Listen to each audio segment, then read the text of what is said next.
ప్రభు అయినటువంటి యేసుక్రీస్తు వారి పరిశుద్ధమైన నామంలో తండ్రి అయిన దేవాది దేవునికి నిత్యము స్తుతియు స్తోత్రములు మహిమయు ఘనతయు ప్రభావములు యుగయుగములు ప్రభువునకే చెల్లునుగాక. ఆత్మీయులారా, బాగున్నారు కదా? మరొక పర్యాయం మనం ఇలాగున ప్రభువును స్తుతించుటకు మహాదేవుడు మనకెంతగానో కృప చూపి ఉన్నారు. దయగలిగిన ఆయన ఆత్మచేత సమభూమి గల దేశమున ప్రభువు మనలందరినీ నడిపించునుగాక. ఆమేన్. ప్రియులారా, నేటి దినాన వాక్య ధ్యానం కొరకైన భాగము సంఖ్యాకాండము 14వ అధ్యాయము 1 నుండి 7 వరకున్న వచనాలను మనము ధ్యానం చేయబోచున్నాము. 7వ వచనం చివరి మాటలు: దయచేతనే మీ యాజకత్వపు సేవ నేను మీకిచ్చి ఉన్నాను. అన్యుడు సమీపించిన ఎడల మరణశిక్ష నొందును. ప్రార్థన. మహాపరిశుద్ధుడా, ప్రేమగల తండ్రి, కృపగల దేవ, స్తోత్రాలు.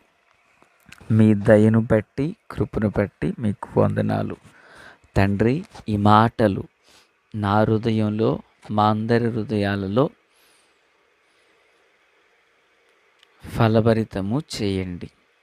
మీ సన్నిధి, మీ సహాయ హస్తం మా అందరికీ తోడయుండును గాక. మేలు చేత నడిపించమని యేసయ్య మహోన్నతమైన నామంలోనికి ప్రార్థించిన మనవులన్నీ పొందియున్నామని నమ్ముచున్నాము మా పరమ తండ్రి. ఆమేన్. ఆత్మీయులారా, బాగున్నారు కదా? ఈ చదవబడినటువంటి భాగంలో దేవాది దేవుడు అహరోనుతో మాట్లాడడం ప్రారంభించారు. తరచుగా మనం దేవుడు మోషేతో ఇట్లనెను అని చూస్తాం, లేదా యెహోవా మోషేకు ఇలాగూ సెలవిచ్చెను అని చూస్తాం. అయితే ఈ అధ్యాయాన ఈ సందర్భంలో దేవుడు అహరోనుతో మాట్లాడడం మొదలుపెట్టారు. అహరోను ఎవరు? లేవి గోత్రికుడు, లేవీలలో ఒక ప్రధానుడు అని కూడా మనం చెప్పుకోవచ్చు. అయితే ఈ లేవి కర్ర మీద అహరోను పేరు అనేది రాయబడిన సంగతి మనకు తెలిసిందే కదా.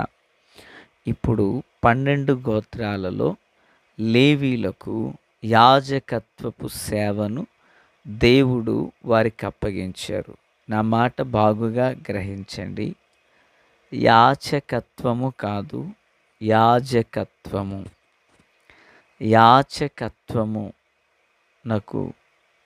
యాజకత్వమునకు చాలా తేడా ఉంది.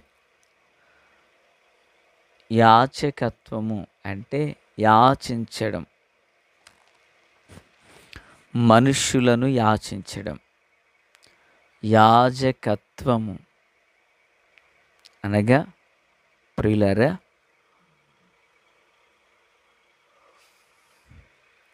సజీవుడైన దేవుని పాదసేవ చేయడం.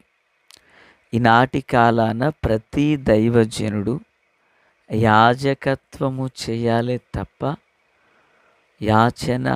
యాచకత్వము ఎన్నటికీ చేయరాదు. మనము యాజకులము, క్రొత్త నిబంధన యాజకులము. ఈనాటి కాలమందు అనేక మంది సేవకులు ఈ యాజకత్వపు యొక్క ఘనతను మరిచిన వారు కొందరు ఉన్నారు. ప్రియులారా, అయితే ఏ సేవకుడు యాజకత్వములో నుండాలే తప్ప ఏ సేవకుడు యాచకత్వములోనికి పోరాదు. యాజకత్వము అనేది దేవుడు దయచేసింది. యాచకత్వము మనుషులు దయచూపేది. వింటున్నారా ప్రియులారా? యాజకత్వము అనేది దేవుడు దయచేసినదై ఉన్నది. ప్రియులారా, ఈ భాగాన మనం చదువుచున్నాం. అహరోను ఇంటి వారులకు యాజకత్వము వారి చదువు వల్లనో వారి యొక్కున్న ఘనత వల్లనో కలిగినది కాదు. 100% యాజకత్వము దేవుని దయచేతనే యాజకత్వమును దేవుడు అనుగ్రహించున్నారు. దయ అనగా కృప. దయ అనగా కృప. కృప వల్లనే ఈ పరిచర్య, యాజకత్వపు సేవ లేవీలకు ఇవ్వబడింది. ప్రియులారా, ఆయన గుడారములో పరిచర్య చేసే భాగ్యం కృప వల్ల కలిగిందని అర్థం. అవును, ఈనాడు మన జీవితంలో కూడా తండ్రి సన్నిధిని నిలిచే భాగ్యం కృప వల్లనే కలిగింది. ఈరోజు ఇలాగునున్నామంటే ఆయన కృప వల్లనే. ఆరోగ్యము కృప వల్లనే, కుటుంబం కృప వల్లనే, ఉద్యోగం కృప వల్లనే, కలిగిన క్షేమం కృప వల్లనే. ప్రియులారా, విద్యాభివృద్ధి కృప వల్లనే. ఒంటరి వారు 2 గాను 3 గాను 4 గాను అలాగున వృద్ధి నొందుచూ ఉన్నారంటే కృప వల్లనే. కృప కృప కృప, అత్యధికమైన కృప, అమితమైన కృప, అనంతమైన కృప. ఇప్పుడు యాజకత్వము దయ వలన అనగా కృప వలన కలిగినది కదా. ఈ కృప వలన కలిగిన ఈ సేవ అన్యుడెవ్వనికిని అప్పగించబడలేదు. అన్యుడెవ్వనికిని అప్పగించబడలేదు. గుడారపు సేవ లేవీలకు మాత్రమే ఇవ్వబడింది.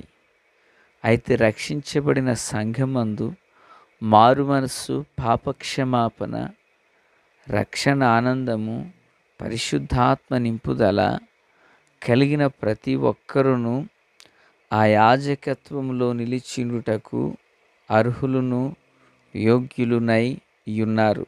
దేవునికి స్తోత్రం. ఈ మాటలు వినుచున్న ప్రియులారా, మన కుటుంబమున మనమే ఒక యాజకత్వము చేయువారమై ఉన్నాం. ఎందుకు యాజకత్వం చేయాలి ప్రియులారా? 5వ వచనం చివరి మాటలు, అప్పుడు ఇశ్రాయేలీయుల మీదకి కోపము రాదు అంటున్నారు ప్రభు.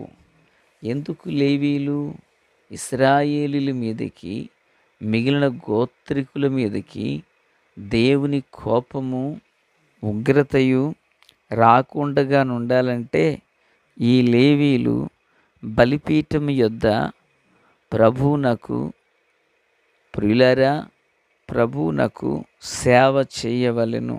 దేవునికి స్తోత్రం. మనము గడిచిన దినాలలో 17వ అధ్యాయం 10వ వచనంను ధ్యానం చేసి ఉన్నాం కదూ. ప్రియులారా, తిరుగుబాటును అణచివేయడానికి అహరోనుదైన లేవి కర్ర శాసనములు ఎదుట ఉంచాలి అని మనం విన్నాం. ఎందుకు శాసనములు ఎదుట అంటే, ఇశ్రాయేలీలు దేవునికి తిరుగుబాటు జెండాను ఎగరవేసే స్వాభావికమైన విధానాన్ని కలిగి ఉన్నారు. కనుక అట్టిది, దానిని బట్టి ఇశ్రాయేలు మీదకి దేవుని కోపం రావచ్చు. కనుక ఆ కోపమును శాంతింప చేయుటకు గాను, దేవుని సన్నిధిలో నిలిచి ఇశ్రాయేలు పక్షాన విజ్ఞాపనము చేయుటకు గాను లేవీలను ప్రభు ఏర్పరచుకున్నారు. దేవునికి స్తోత్రం. ఆ లేవీ సేవ దయచేతనే అనుగ్రహించబడిన సేవ. ఘనతను బట్టో, పేరును బట్టో, ధనాన్ని బట్టో, అందమును బట్టో, ఎత్తును బట్టో కాదు, కేవలం దయ వల్లనే. ప్రియులారా, ఈనాడు దేవుడు నాకు అప్పగించిన సేవ దయ వల్లనే ఒకవేళ ప్రభు చదువునో, ఘనతనో, పేరునో, ఖ్యాతినో, ఎత్తునో చూచినట్లయితే నేను సేవకు పనికిరాని వాడను. అదృష్టం ప్రియులరా, దేవుడు ఆంతర్యాన్ని చూచుట వలన నేను అదృష్టవంతుడినయ్యాను. ఎందుకంటే మనుషులు పై రూపాన్ని చూస్తారు, దేవుడు ఆంతర్యాన్ని చూస్తారు. ఈ మాటలు వినిచిన దేవుని ప్రియులారా, నిన్ను కూడా మనుషులు పై రూపాన్ని చూస్తున్నారేమో, ఆంతర్యాన్ని చూచేది దేవుడు. ఆ ఆంతర్యంలో దేవునికి చోటున్నప్పుడు నిశ్చయంగా ఒకానొక దినాన ఆయన తన చేతి నీడలోనే నిన్నును నీ కుటుంబమును లేవనెత్తగల సమర్థుడు. ప్రభు అయిన యేసయ్య కృప, పరమ తండ్రి దేవుని ప్రేమ, కుమారుడైన యేసుక్రీస్తు వారి యొక్క కృప, పరిశుద్ధాత్మని యొక్క నిన్న సన్నిధి సహాయ సావాసం చేరిన మనకు లోకమందున సకల పరిశుద్ధులకు సదాకాలం ప్రభు కృప తోడై నడిపించునుగాక. ఆమెన్. Praise the lord.